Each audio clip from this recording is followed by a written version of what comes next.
क्या आप इंग्लिश के एक अच्छे कम्युनिकेटर बनना चाहते हैं? क्या आप इंग्लिश ग्रामर को मास्टर करना चाहते हैं?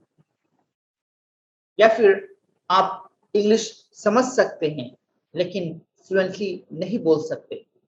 अगर आपका आंसर यस है, then this is the video for you.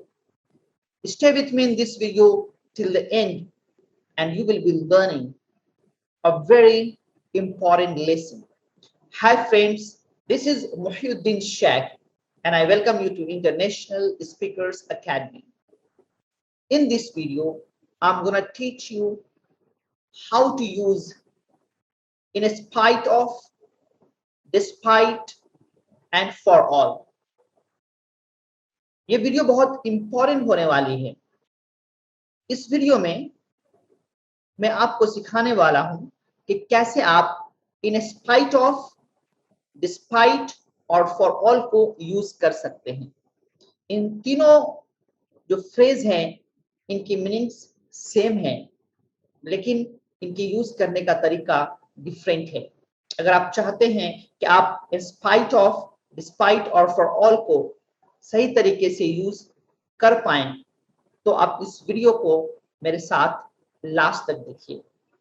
अगर आपने हमारे चैनल इंटरनेशनल स्पीकर्स एकेडमी को सब्सक्राइब नहीं किया है तो इसे अभी तुरंत सब्सक्राइब कीजिए, बेल आइकन को हिट कीजिए ताकि आप तक हमारे सारे वीडियो का नोटिफिकेशन टाइम पर पहुंच जाए। एंड अगर आपको वीडियो अच्छा लगे तो इसे लाइक जरूर कीजिए। अगर आप इंग्लिश के एक बेहतरीन कम्युनिकेटर बनना चाहते हैं तो आप नीचे दिए गए हुए नंबर पर हमें व्हाट्सएप कीजिए online English communication master training programme को ज्वाइन करने के लिए। So now let's begin. Friends, in this video I'm going to teach you how to use in spite of, despite and for all. What does it mean and how can we use in a sentence? So पहले आप इन तीनों के meaning को लिख लीजिए। In spite of, despite and for all, ये तीनों का जो मीनिंग है वो सेम है। इनका मीनिंग है के बावजूद, के बावजूद। फॉर एग्जाम्पल, कहने के बावजूद भी तुमने काम नहीं किया, पैसा होने के बावजूद भी वो खुश नहीं है। सो जब आपको इंग्लिश में के बावजूद सेंटेंस में यूज करना हो तो आप इन तीनों का यूज करेंगे, लेकिन आपको सीखना बहुत जरूरी है कि इन तीनों में क्या डिफरेंसेस है, आप कैसे इनको यूज कर सकते हैं। Now we will have a look at the rule. अब हम लोग रूल को देखते हैं। इन स्पाइट ऑफ, जब कभी भी आप यूज करेंगे इन स्पाइट ऑफ तो जो इन स्पाइट ऑफ ये तीनों साथ में आएगा, लेकिन डिस्पाइट के साथ में ऑफ यूज नहीं होगा। तो इन स्पाइट ऑफ और डिस्पाइट आप नाउन के साथ में भी यूज कर सकते हैं और जेरन। जेरन क्या होता है? जब आप वर्ब में आईएनजी लगाते हैं तो उसको जेरन कहते हैं। तो जब आपको वर्ब में इस्तेमाल करना हो इन स्पाइट ऑफ और डिस्पाइट तो आपको वर्ब के आखिर में आईएनजी लगा देना है। नाउ किसी आदमी, जगह, किसी जानवर के नाम को कहते हैं नाउन, और इसको प्रोनाउन के साथ में भी आप यूज कर सकते हैं। मैं एक एक करके एग्जांपल देता हूं। In spite of telling him, उसको कहने के बावजूद। डिस्पाइट गेटिंग बीटेन, मार खाने के बावजूद। सो यहाँ पर आपको याद रखना है इन स्पाइट ऑफ और डिस्पाइट के साथ में ऑफ नहीं लगेगा। अगर आपको वर्ब बोलना है तो वर्ब में आईएनजी लगाएंगे, नाउन बोलना है तो जैसा नाउन है वैसा आ जाएगा। इन स्पाइट ऑफ फीवर, बुखार के बावजूद। डिस्पाइट इलनेस, बीमारी के बावजूद। Now for all, for all सिर्फ और सिर्फ नाउन के साथ में ही आपको यूज करना है। फॉर ऑल वर्ब के साथ में यूज नहीं होता है, ये आपको जहन में रखना है, आपको माइंड में रखना है। और एक और रूल, जब आप फॉर ऑल यूज करेंगे तो जिस नाउन के लिए आप फॉर ऑल यूज कर रहे हैं उससे पहले पजेसिव प्रोनाउन यूज करेंगे। पजेसिव प्रोनाउन क्या होता है? माई, योर, आवर, हिज, हर, ये पजेसिव प्रोनाउन है। जैसे मुझे बोलना हो बुखार के बावजूद, तो अगर मैं मेरे बारे में बोल रहा हूं तो माई मुझे लगाना पड़ेगा। For all my fever. अगर मुझे बोलना है दौलत के बावजूद और मैं मेरे बारे में बोल रहा हूं तो फॉर ऑल माई वेल्थ। अगर मुझे किसी दूसरे के बारे में बोलना हो अकल होने के बावजूद, so for all his intelligence. तो जिसके बारे में आप बोल रहे हैं उससे पहले पजेसिव प्रोनाउन आप लगाएंगे। फॉर एग्जाम्पल मैं सारे पजेसिव प्रोनाउन को आपके यूज करके बता देता हूं। जैसे आपको बोलना हो पैसे के बावजूद वो बीमार है। अगर मुझे मेरे बारे में बोलना है for all my wealth I am ill, for all his wealth he is ill, for all their wealth they are ill, for all her wealth she is इल।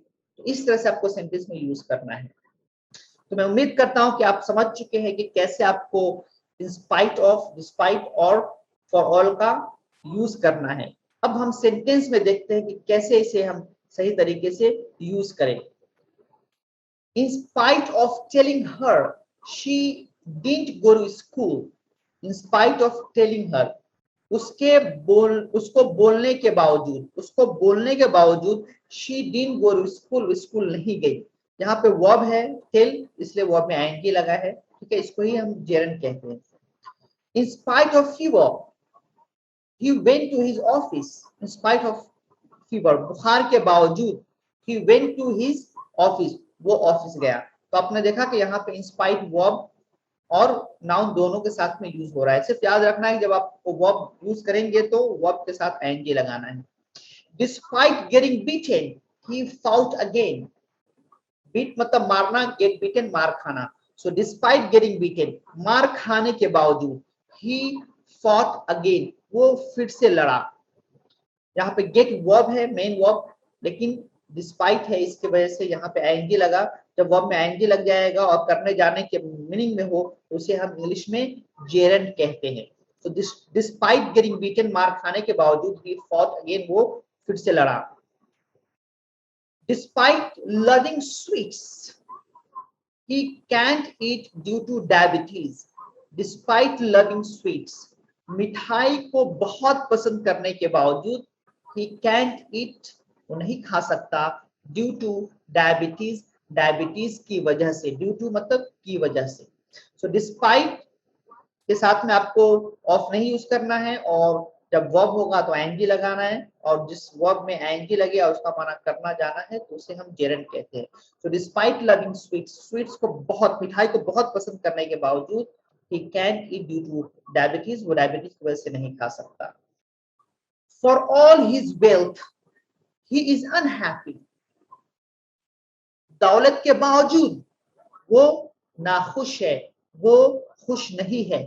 यहाँ पे जो सब्जेक्ट ही है जिसके बारे में हम बोल रहे हैं, ही के बारे में, इसलिए फॉर ऑल के बाद में हमने पजेसिव प्रोनाउन का यूज किया ही के लिए। So for all his wealth, दौलत के बावजूद, ही इज अनहैप्पी, वो खुश नहीं है। तो ये रूल को आपको याद रखना है, जैसे आपने यहाँ पे पढ़ा है, फॉर ऑल के बाद में पजेसिव प्रोनाउन लगाना है जिसके लिए आप सेंटेंस का यूज कर रहे हैं। So for all your skills, you could not get a job. For all your skills, तुम्हारे हुनर के बावजूद, you could not get a job, तुम्हें जॉब नहीं मिल सका। So हुनर के बावजूद तुम्हें जॉब नहीं मिल सका।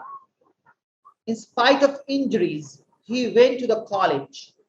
Injury मतलब जख्म, so जख्म के बावजूद he went to the college, वो कॉलेज गया।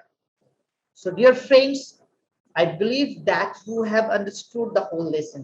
मैं उम्मीद करता हूं कि आप समझ चुके हैं कि कैसे आपको in spite of, despite और for all यूज करना है।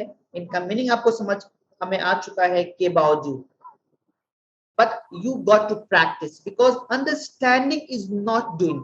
आपको याद रखना है कि समझना करना नहीं होता है. If you really want to become an elite performer, if you want to become an effective communicator and a speaker, you have to make sure that you practice, practice, and practice.